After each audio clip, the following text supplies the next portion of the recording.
Bueno, han pasado varios meses desde el inicio de la pandemia por coronavirus y bueno, hay algunas personas que me preguntan, ¿no? Por si hay algunas cosas actualizadas sobre la vacuna, sobre el tratamiento, sobre por qué se falla tanto, ¿no? Incluso hay algunos que, bueno, que con el tema de los negacionistas me preguntan que si es un virus sintético, si no, bueno, a ver si consigo resolver un poco todas estas dudas, ¿no? En cuanto al tema de las predicciones, pues bueno, las predicciones, hay limitaciones evidentes para la predicción. Son modelos genéricos de propagación, ¿no? Están diseñados para reproducir la dinámica básica pues del contagio y resulta pues de un proceso multiplicativo, análogo a una reacción en cadena. Los procesos multiplicativos pues, se caracterizan por el crecimiento o por un decrecimiento en las fases de descenso dominado por una función exponencial. Entonces, bueno, resulta que toda dinámica exponencial es intrínsecamente impredecible. Las predicciones solas son fiables en una ventana temporal estrecha, ¿no? Y en términos de probabilidad, es decir, es parecido a las predicciones meteorológicas que nosotros vemos en el telediario, ¿no? Es decir, el grado de incertidumbre, por un lado, depende de esta característica intrínseca que tiene la dinámica exponencial y por otro lado, bueno, está la calidad de los datos empíricos reclutados, ¿no? Por las instituciones, que bueno, que a veces dejan bastante que desear, y por otro lado tenemos el comportamiento individual y colectivo, ¿no? de las personas. No es lo mismo realizar predicciones durante un estado de confinamiento que con total libertad de movimiento entre regiones, que con determinadas restricciones, que con determinadas medidas higiénicas y que las cumple y quien no, en fin. Entonces todo eso, quieras que no, interfiere en las predicciones, ¿no? En cuanto al origen y ecología del virus, pues bueno, los análisis de las secuencias genómicas muestran que, como los demás coronavirus humanos, el SARS-CoV-2 pues, representa un caso más de zoonosis, ¿no? En principio, es decir, una infección producida a través de un salto de hospedador entre lo que sería el animal y entre lo que sería nuestra especie, ¿no? La humana, ¿no?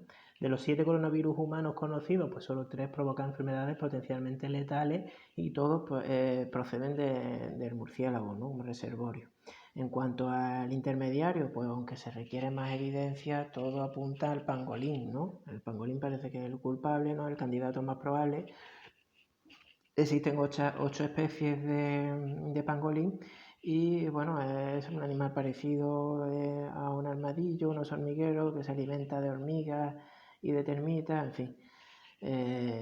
Ya ha pasado en otras ocasiones, ¿no? Por los dromedarios en el caso del MERS, ¿no? como reservorio, o las civetas en el caso del COP1, ¿no? El comercio mundial de pangolines es enorme, aunque nosotros prácticamente no digamos nada sobre este animal, es enorme y son frecuentes en mercados tanto de Oriente como de África, ¿no? Parece que bueno que el estrés al que sometemos nosotros a estos animales, cuando lo manipulamos, lo asignamos en jaulas, metidos en estos mercados, pues bueno, multiplica la carga vírica y eso, bueno, al final es un riesgo de contagio entre los animales y de transmisión también a las personas, ¿no? Para el futuro, para los nuevos patógenos, pues bueno, hay que determinar tanto las condiciones ambientales que favorecen la emergencia de estos nuevos patógenos como la estrategia de conservación que disminuyan su prevalencia. Esto es importante para la prevención y el impacto que puede tener esto tanto en salud pública como a nivel socioeconómico, que es lo que estamos sufriendo actualmente. Entonces, bueno, actitudes humanas como pueden ser pues bueno, el comercio, la caza, el consumo a nivel silvestre, la perturbación de espacios naturales o la sobreexplotación ganadera, pues todo eso daña la biodiversidad y su efecto protector y a la larga pues favorece el trasvase de patógenos pues bueno, desde la propia naturaleza a lo que es la especie humana, ¿no? Que formamos parte de ella. Actualmente solamente conocemos un 1% de los virus que están presentes en los animales silvestres y se sabe muy poco sobre su propagación y cuáles son las especies hospedadoras, ¿no? El cambio climático, pues bueno, forma parte también importante del proceso.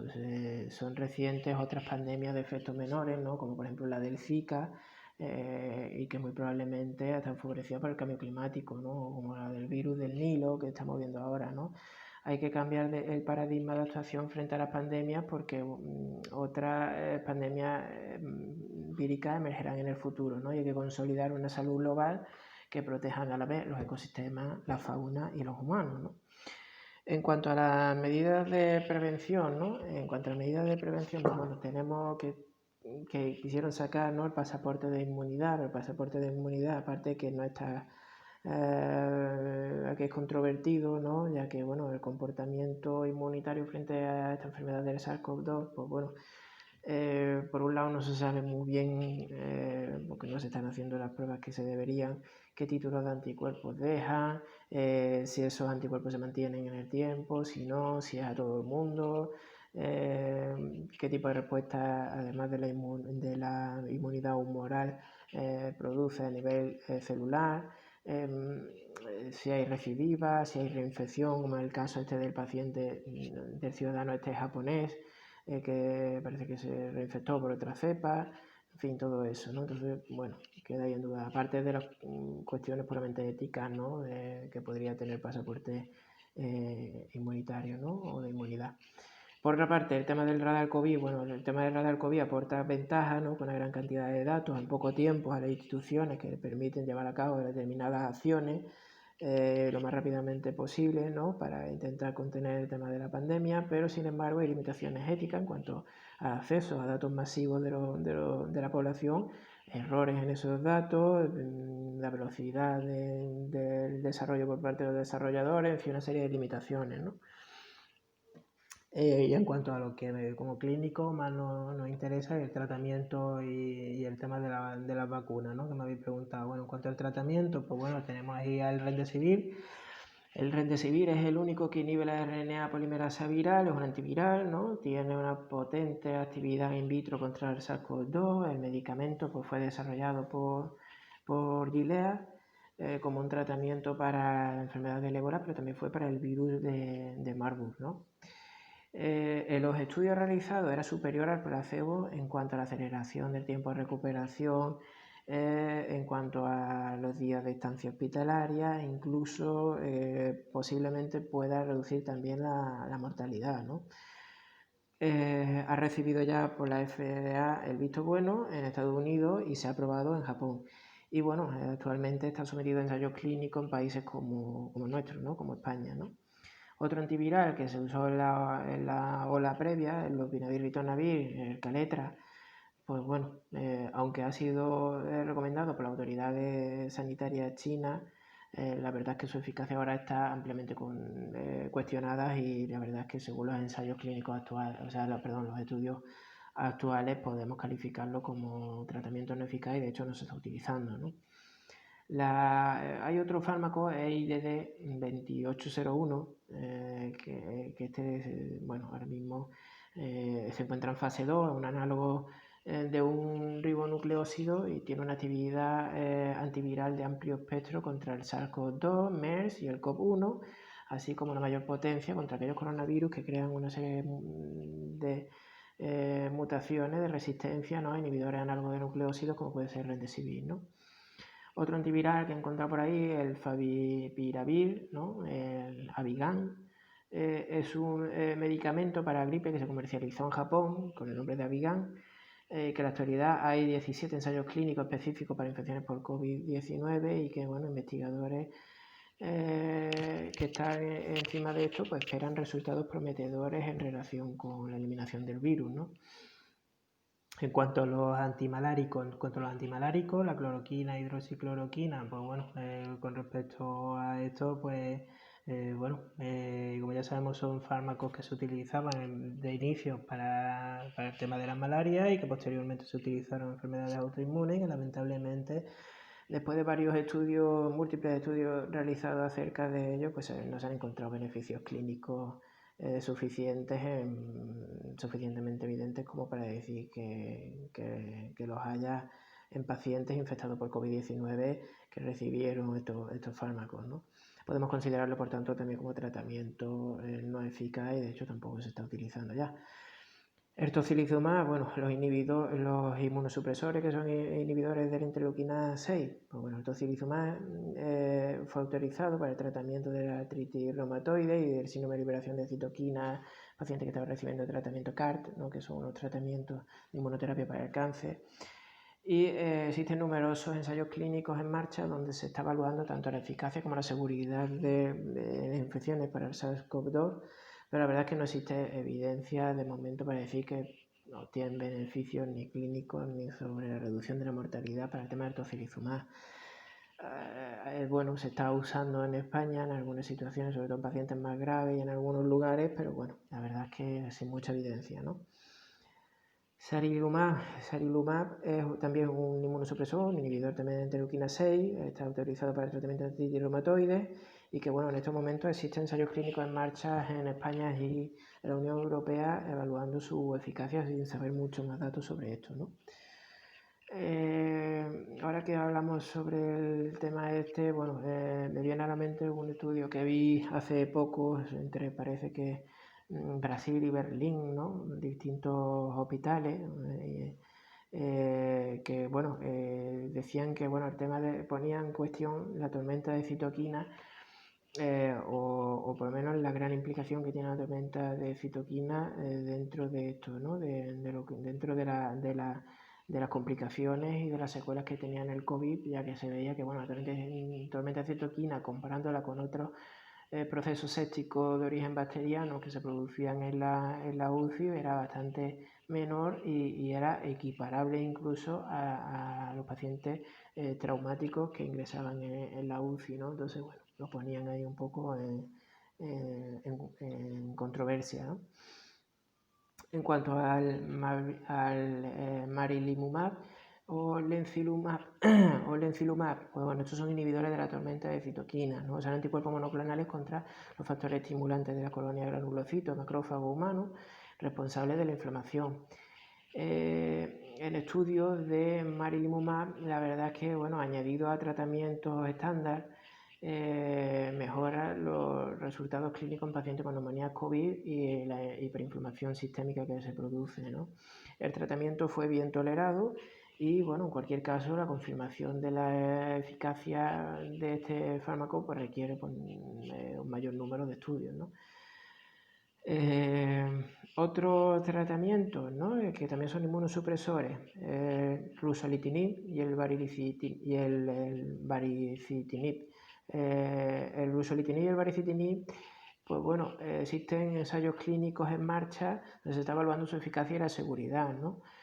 Tratamiento para el SARS-CoV-2 con posible reducción de la mortalidad, pero no existe en el momento evidencia procedente de ensayos clínicos controlados. Entonces, bueno, son agentes inmunosupresores que, como ya sabemos, actúan sobre unas dianas muy concretas que son las quinasas asociadas a los JANUS, ¿no? Los famosos JAK1 y JAK2, ¿no? En cuanto al interferón, pues bueno, en cuanto al interferón hay estudios in vitro y clínicos que parece que están en controversia, pero bueno, no nos dice más que, bueno, el in vitro que demuestra que aumenta la replicación viral, lo que pasa también con los corticoides, pero bueno, eso se asume porque realmente este tipo de fármacos lo que se usa es precisamente para ese torrente de citoquinas, esa fase inflamatoria, de hiperinflamación de la infección, y lo que sí se ha demostrado en estudios clínicos es que acelera el tiempo de recuperación de esos pacientes, acorta la estancia hospitalaria y mejora la clínica, ¿no? Con lo cual, bueno, se sigue utilizando en algunos lugares en aquellos pacientes pues, que no acaban de responder bien al tratamiento con corticoides, ¿no? En cuanto a la desametasona, pues bueno, desametasona, como ya sabemos, es un antiinflamatorio esteroideo, un corticoide, ¿no? Que ha demostrado acelerar tiempo de recuperación, disminuye los días de estancia hospitalaria, reduce, es el único que de momento ha demostrado que de verdad reduce la mortalidad. Son estudios, la mayoría de ellos británicos, y donde se ha establecido las principales indicaciones de este fármaco en pacientes con necesidad de soporte de oxigenoterapia o de soporte ventilatorio, ¿no?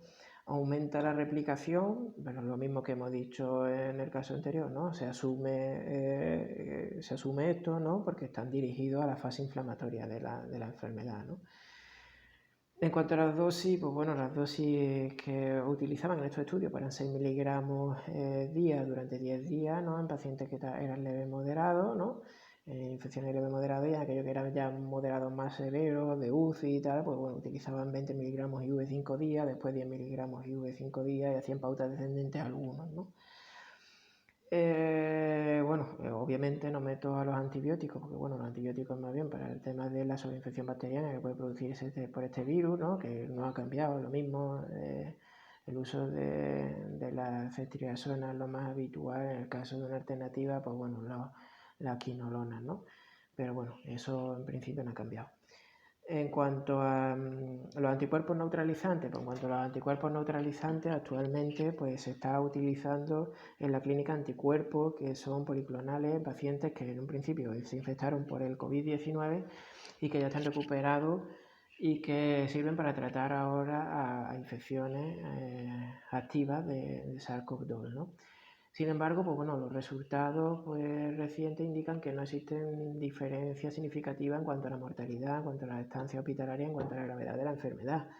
Se concluye que la mayoría de los pacientes con COVID-19 ya tienen títulos altos de anticuerpos cuando entran por la puerta del hospital. Entonces, bueno, lo que sí es que bueno, sería interesante realizar un cribado de anticuerpos y priorizar qué grupos son los de riesgo y que empiezan a tener síntomas, ¿no?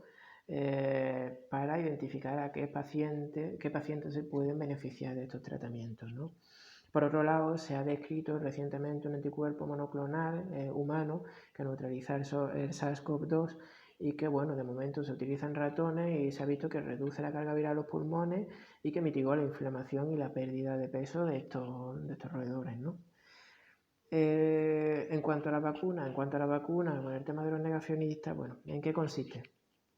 ¿En qué consiste una vacuna? La vacuna consiste en exponer nuestro sistema inmune a piezas claves del patógeno, ¿no? Que son los antígenos, y que nos produce una respuesta inmunitaria para protegernos cuando nosotros nos expongamos más tarde al virus verdadero, ¿no?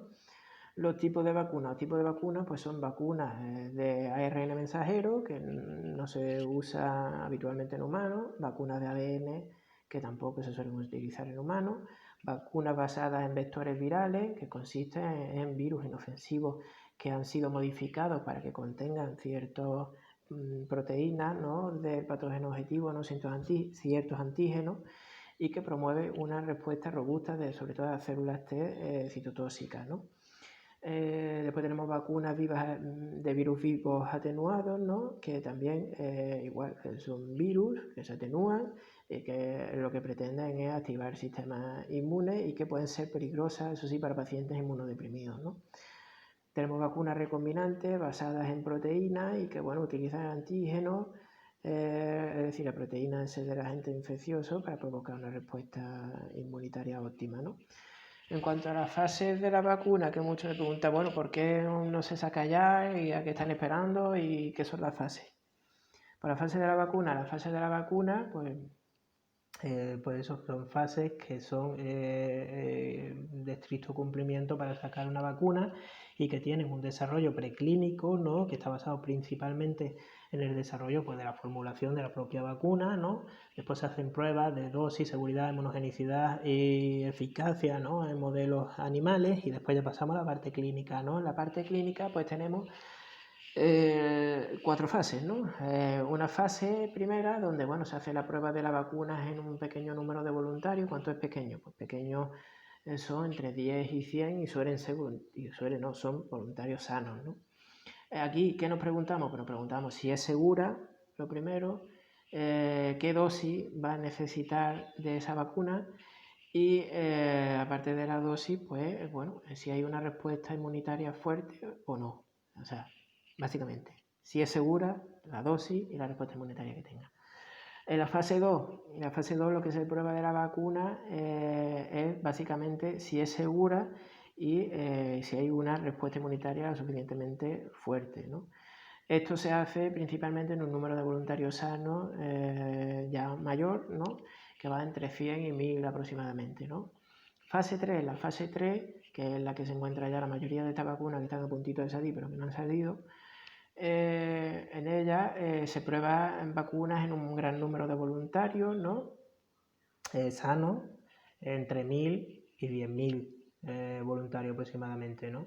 Y la pregunta que nos hacemos es si es eficaz para prevenir, en este caso, el SARS-CoV-2, ¿no? Que es el objetivo, y si es segura, ¿no? Es decir, son estudios de seguridad y de eficacia, ¿no? Entonces, bueno, en cuanto se hace esto, pasa por el tema de los organismos que se encargan de dar licencia a esa vacuna, igual que cualquier otro medicamento, se licencia, se fabrica a gran escala y entonces ya pasa a una fase 4, que es una fase ya donde está comercializado y donde lo que se hace es una vigilancia activa, ¿no? de seguridad y de eficacia después ya de haber estado comercializado, ¿no? Eso, pues bueno, suele hacer cualquier sanitario puede ver que haya cualquier reacción adversa después de este uso de esta vacuna y alerta a las instituciones convenientes de ello y bueno, y si así se van haciendo, una recolecta, ¿no? de todas esas reacciones adversas a largo plazo que no se puede hacer, por tanto, en esta fase previa, ¿no? Hasta la fecha, por último ya, hasta la fecha los candidatos a la vacuna más avanzada para el COVID-19 y que están en fase 3 ya incluyen a la famosa de la Universidad de Oxford, ¿no? la de AstraZeneca, que ya ha entrado a la fase 3 y que está hecha a partir de una versión debilitada de un virus del resfriado común que es el adenovirus, ¿no? Por otro lado tenemos una vacuna basada en el ARN mensajero desarrollada por Moderna, una vacuna basada en vectores virales de adenovirus desarrollados por CanSino Biological, una vacuna del virus inactivado que se desarrolla por la compañía pública china Sinopharm, ¿no? en Beijing. También hay otra de virus vivos atenuados, también de China, ¿no? de Sinovac. Y por otro lado hay proyectos también de una empresa alemana, ¿no? que es BioNTech, y la farmacéutica estadounidense Pfizer, ¿no? que están basadas en el ARN mensajero. ¿Por qué no hay que tener prisa con esta vacuna? Pues bueno, ya se evidenció, que también ha salido en artículos de New England, efectos secundarios bastante severos. De hecho, ya hemos visto algunas de ellas en fase 3, ¿no? que producen una mielitis transversa. Con las vacunas del MERS y del SARS-CoV-1, donde se produjeron afectaciones, digamos, esas reacciones inmunitarias tan exacerbadas que producían complicaciones bastante severas que para nada son deseables en el caso de que se comercialicen, ¿no? Incluso, ha habido también casos de otras vacunas en las que de que al final los pacientes sufrieron la infección como tal, y, en fin. Entonces todo lleva su tiempo y todo tiene que pasar por esta fase y las cosas deben hacerse de una manera adecuada, ¿no?